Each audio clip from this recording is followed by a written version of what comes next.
Hello students, welcome to arc reflections IAS. నా పేరు సునంద. ఇవాళ మనం మాట్లాడుకోబోతున్నటువంటి టాపిక్ ఏంటి అంటే మైసూర్ దసరా కేసుకి సంబంధించి. మరి మనం చూస్తే దసరా ఉత్సవాలు అన్నటువంటివి మొదలైనటువంటి నేపథ్యంలో అంతకన్నా ముందు ఈ కేసు అన్నటువంటిది కర్ణాటకలో చాలా పాపులర్ అయింది. సో ఈ కేసు ఏంటి, అసలు దేని గురించి ఇక్కడ వివాదం అన్నటువంటిది వచ్చింది, మరి దీనికి సంబంధించి సుప్రీంకోర్టు ఏమని చెప్పింది, మన రాజ్యాంగం ఏం చెప్తోంది, ఇవన్నీ కూడా మనకి ఎగ్జామ్ పాయింట్ ఆఫ్ వ్యూలో important. So first of all మనం చూస్తే గనక ఏమైంది ఇక్కడ అంటే దసరా ఉత్సవాల సందర్భంగా బుకర్ ప్రైజ్ విజేత అయినటువంటి బాను ముస్తక్ ఈమెని ఫెస్టివల్ ఇనాగ్రేషన్ కి మైసూర్ ప్రభుత్వం అన్నటువంటి అంటే కర్ణాటక ప్రభుత్వం అన్నటువంటిది ఆహ్వానించడం జరిగిందనమాట. అయితే దీనికి అగెనెస్ట్ గా పిటిషన్స్ అన్నటువంటి వెళ్ళాయి. ఏమని, మైసూర్ ఉత్సవాలు ఏవైతే దసరా ఉత్సవాలు జరుగుతున్నాయో అవి హిందువులకి సంబంధించింది కదా, ఒక ముస్లిం వ్యక్తి వచ్చి ఎలా దీన్ని ఇనాగ్రేట్ చేస్తారు అన్నట్టుగా పిటిషనర్ కేసు వేయటం జరిగింది.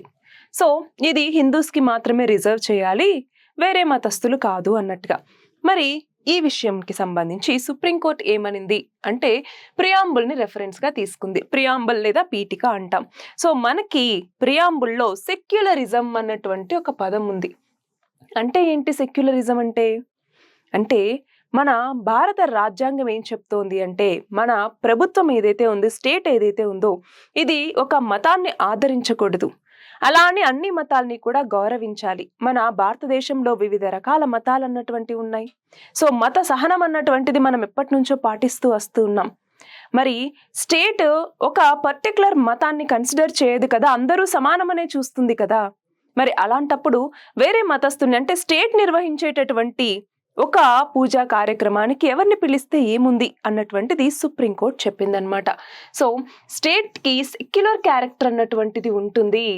సో స్టేట్ కండక్ట్ చేసేటటువంటి వాటిలో ఇలా ఏ మతానికి సంబంధించినటువంటి వాళ్ళు ఏంటి అని చూడాల్సిన అవసరం అన్నటువంటిది లేదు. No religion of its own అన్నటువంటిది స్టేట్ ఎప్పుడు మెయింటైన్ చేస్తుంది. అట్లానే మనం చూస్తే 1994లో ఇస్మాయిల్ ఫరూకీ కేసు అన్నటువంటిది వచ్చింది. ఆ టైంలో ఏమైంది అంటే మనకి ఈ ముస్లిమ్స్ ఎవరైతే ప్రార్థనలు చేసుకుంటూ ఉంటారో ఆ ప్రార్థనా స్థలాల్లోనే కంపల్సరీ చేసుకోవాలన్నటువంటిది కాదు. సో ఓపెన్ ప్లేసెస్లో అయినా కూడా చేసుకోవచ్చు. ప్రభుత్వం పబ్లిక్ పర్పస్ కోసం ఒక ప్రార్థనా స్థలాన్ని కూడా అక్వైర్ చేసుకునేటటువంటి అధికారం ప్రభుత్వానికి ఉంటుంది అన్నట్టుగా 1994లో సుప్రీంకోర్టు ఇస్మాయిల్ ఫరూకీ కేసులో జడ్జిమెంట్ ఇవ్వటం జరిగిందనమాట. సో ఇది కూడా గుర్తుపెట్టుకోవాలి మనం. మరి ఇక్కడ చూడండి, స్టేట్ ఎప్పుడు కూడా న్యూట్రల్ గా ఉండాలి, న్యూట్రల్ యాటిట్యూడ్ ని చూపించాలి. సో ఒక మతం గొప్పదనకూడదు, అలాగే ఇంకొక మతాన్ని తక్కువ చేసి చూడకూడదు. సో ఈక్వాలిటీ అన్నటువంటిది మెయింటైన్ చేయాలి, న్యూట్రాలిటీ అన్నటువంటిది ఉంటుంది. అయితే ఇప్పుడు ఈ దసరా ఉత్సవాల్లో 2 పార్ట్స్ ఉంటాయి. ఒకటి జనరల్ రిబ్బన్ కటింగ్ అనేది ఉంటుంది. సో అది ఎవరు చేసినా కూడా మాకు ఓకే, బట్ అక్కడ చాముండేశ్వరి అమ్మవారి ముందర పూజ కూడా చేయటం జరుగుతుంది. సో ఆ పూజ అన్య మతస్థులు ఎలా చేస్తారు అన్నటువంటిది ఇప్పుడు పిటిషనర్ వేసినటువంటి కేసు అన్నమాట. సో మెయిన్ గా ఇది. అయితే కోర్టు ఏమనింది, పిటిషనర్ ఎవరైతే ఇప్పుడు చెప్తూ ఉన్నారో అలా చెప్పటం అన్నటువంటిది కరెక్ట్ కాదు. సో స్టేట్ నిర్వహించేటటువంటి ఒక ఉత్సవంలో ఎవరైనా కూడా పాల్గొనవచ్చు, ఎవరినైనా స్టేట్ ఇన్వైట్ చేసేటటువంటి అధికారం ఆ ప్రభుత్వానికి ఉంటుంది అన్నట్టుగా సుప్రీంకోర్టు మళ్ళీ తిరిగి చెప్పటం జరిగింది. సో మన రాజ్యాంగంలో దీనికి సంబంధించి ఏమేం ఆర్టికల్స్ ఇవన్నీ ఉన్నాయంటే మనకి మొదటగా రాజ్యాంగ పీఠికలోనే మనకి తెలుసు సెక్యులరిజం అన్నటువంటి పదం ఉంది, లిబర్టీ ఆఫ్ థాట్, ఎక్స్ప్రెషన్ ఇవన్నీ ఉన్నాయి, ఈక్వాలిటీ, ఫ్రెటర్నిటీ. సో ఇవన్నీ కూడా మన యొక్క ప్రియాంబుల్ ఎన్ష్యూర్ చేస్తుంది. అది మాత్రమే కాదు, ఇన్ని ఆర్టికల్స్ ఉన్నాయి. ఏం చెప్తున్నాయి? ఆర్టికల్ 14 రైట్ టు ఈక్వాలిటీ, అందరూ సమానమే అని చెప్తుంది.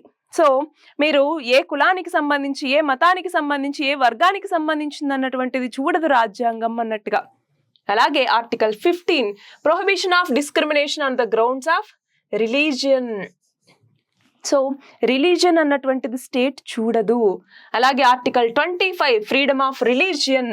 సో పబ్లిక్ ఆర్డర్ కి సంబంధించి, మొరాలిటీకి సంబంధించి, హెల్త్ కి సంబంధించి, సో వీటన్నింటి గురించి తెలుపుతుంది. సో రిలీజియన్ కి సంబంధించినటువంటి ఫ్రీడమ్ కూడా ఇక్కడ ఎన్ష్యూర్ చేస్తుంది మన యొక్క రాజ్యాంగం. కానీ స్టేట్ అన్నటువంటిది ఎప్పుడు ఏ ఒక్క రిలీజియన్ కి కూడా ప్రాముఖ్యత అన్నటువంటిది ఇవ్వదు.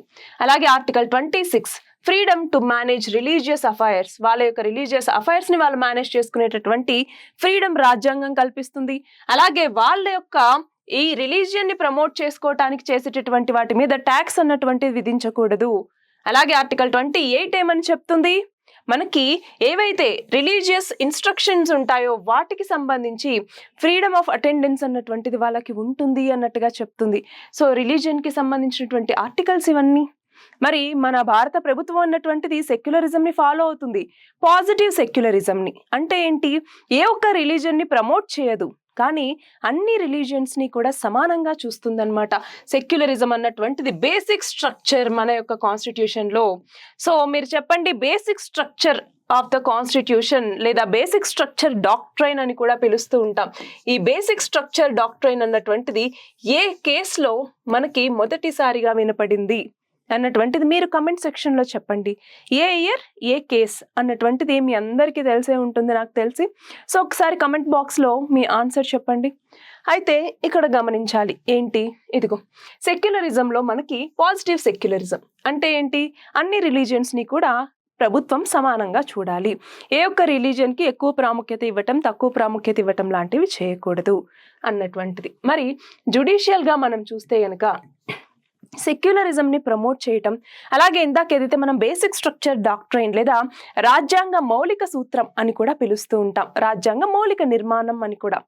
మరి దానికి సంబంధించి ఎస్ఆర్ బొమ్మాయి కేసు ఏదైతే 1994లో సుప్రీంకోర్టు జడ్జిమెంట్ ఇచ్చిందో ఈ కేసులో చెప్తుంది సుప్రీంకోర్టు, సెక్యులరిజం అన్నటువంటిది మన రాజ్యాంగం యొక్క మౌలిక అంశము, బేసిక్ స్ట్రక్చర్ అన్నట్టుగా చెప్పడం జరుగుతుంది. అలాగే ఇందాక చెప్పుకున్నటువంటి ఇస్మాయిల్ ఫరూకీ కేసు అన్నటువంటిది కూడా. సో దీంట్లో కూడా సెక్యులరిజం అన్నటువంటిది మనకి బేసిక్ స్ట్రక్చర్ కిందికి వస్తుంది. అంతేకాదు స్టేట్ ఏదైతే ఉందో అది పబ్లిక్ యొక్క వెల్ఫేర్ కోసం ఈ రిలీజియస్ ప్లేసెస్ ఏవైతే ఉంటాయో వాటిని అక్వైర్ చేసుకునేటటువంటి అధికారం ప్రభుత్వానికి ఉంటుంది అన్నట్టుగా ఈ కేసులో సుప్రీంకోర్టు చెప్పిందనమాట. సో అలాగే ఇక్కడ చూడండి, స్టేట్ స్పాన్సర్డ్ కల్చరల్ ఈవెంట్స్ ఏవైతే ఉంటాయో వాటిని ఏ ఒక్క రిలీజియన్కి కూడా రెస్ట్రిక్ట్ చేయాల్సినటువంటి అవసరం లేదు అన్నటువంటిది ఈ కేసులో సుప్రీంకోర్టు చాలా క్లియర్గా చెప్పింది. సో మన రాజ్యాంగం అన్నటువంటిది ఇప్పటికీ కూడా ఎవాల్వ్ అవుతూనే వస్తుంది. సో మన రాజ్యాంగంలోని మౌలిక అంశాలకి సంబంధించి కూడా చాలా కేసెస్ అన్నటువంటివి మళ్ళీ సుప్రీంకోర్టు ముందుకు వెళ్తూనే ఉన్నాయి. సో సుప్రీంకోర్టు మళ్ళీ వాటిని చెప్తూనే వస్తుంది, మన రాజ్యాంగం ఏదైతే ఉందో అది సెక్యులరిజంని ఫాలో అవుతుంది. సో సెక్యులరిజం అన్నటువంటిది బేసిక్ స్ట్రక్చర్. దాన్ని మళ్ళీ సుప్రీంకోర్టు ఈ కేసులో కూడా చెప్పింది ఏమని, రిలీజియన్ ఒక పర్టికులర్ రిలీజియన్ని స్టేట్ ప్రమోట్ చేయాల్సినటువంటి అవసరం లేదు. So state sponsored cultural events ఏవి జరిగినా ఏ రిలీజియన్కి సంబంధించినటువంటి డిగ్నిటరీ అయినా కూడా అందులో పాల్గొనవచ్చు, దాని మీద ఎలాంటి రెస్ట్రిక్షన్స్ పెట్టడానికి వీల్లేదు అన్నట్టుగా సుప్రీంకోర్టు ఈ కేసులో క్లారిటీ ఇచ్చిందనమాట. సో ఇది ఇవాల్టి మన article. All the very best and happy Dasara.